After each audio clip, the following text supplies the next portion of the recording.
Hello there, folks! Tonight we're diving into the thrilling world of, wait for it, the General Clauses Act of 1897. Don't change the channel yet. It's way more exciting than it sounds, I promise. Picture this. It's the tail end of the British Raj, and India's legal system is a bit like a messy, disorganized library. Laws scattered everywhere. Different interpretations causing chaos. Something had to be done. Enter the General Clauses Act of 1897, a masterpiece of legal streamlining. Like a meticulous librarian, it brought order to the chaos. Now, instead of rummaging through piles of laws, you could find common definitions and explanations in one handy place.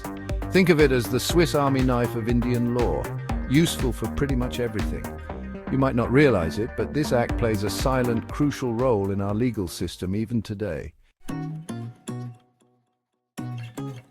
Now, you might be thinking, why should I care about a dusty old law from the time of the Raj?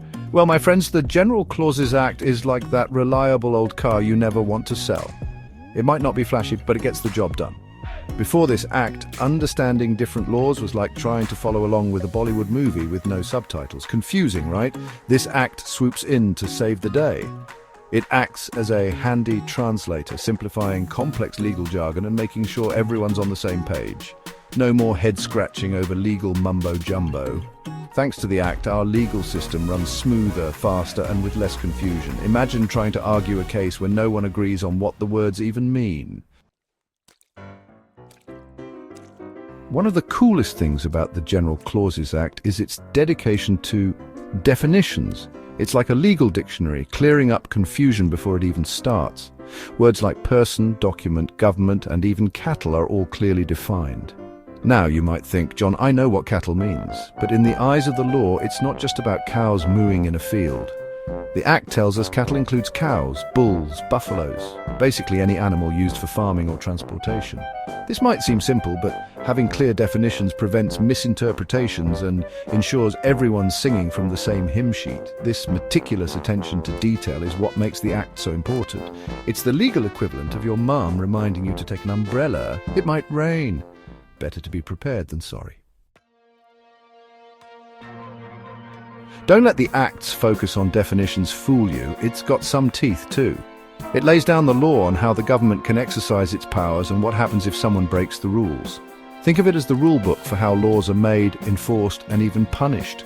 It even tells us how to count time for legal purposes. For example, if a law says you have 30 days to appeal a decision, the General Clauses Act clarifies exactly how to calculate those 30 days.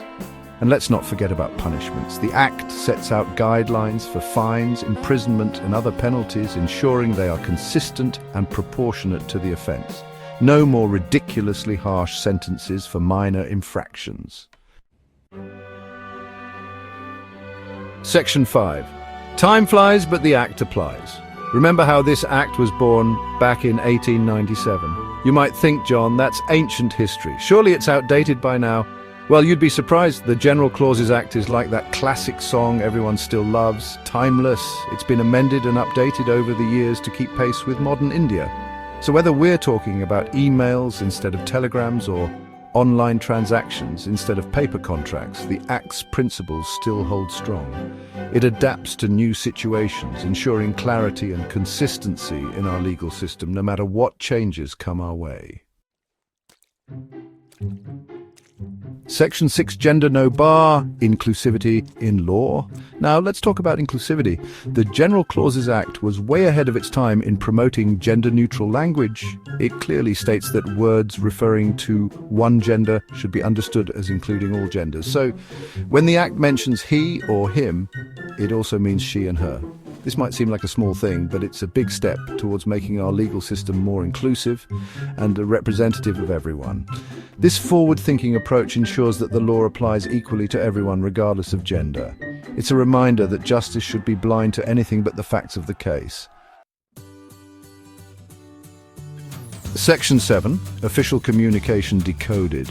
Ever received a letter from a government department and felt completely lost in a maze of official jargon? We've all been there. The General Clauses Act comes to the rescue once again, simplifying how the government communicates. It sets out clear rules for how official documents should be written, served, and authenticated. This means no more deciphering cryptic messages from bureaucrats. The Act ensures transparency and accountability in all official dealings, making life easier for everyone. It's like having a translator for all things government-related. Section 8. The Act in Action Real-Life Examples. Let's bring this all to life with some real-life examples. Imagine a shopkeeper in Mumbai is caught selling expired goods. The law says there's a penalty, but how is that penalty calculated? The General Clauses Act steps in to provide the framework for determining the fine. Or take the example of a land dispute between two neighbors in Bengaluru. The General Clauses Act helps determine when the clock starts ticking for appealing a court decision, ensuring a fair and timely resolution.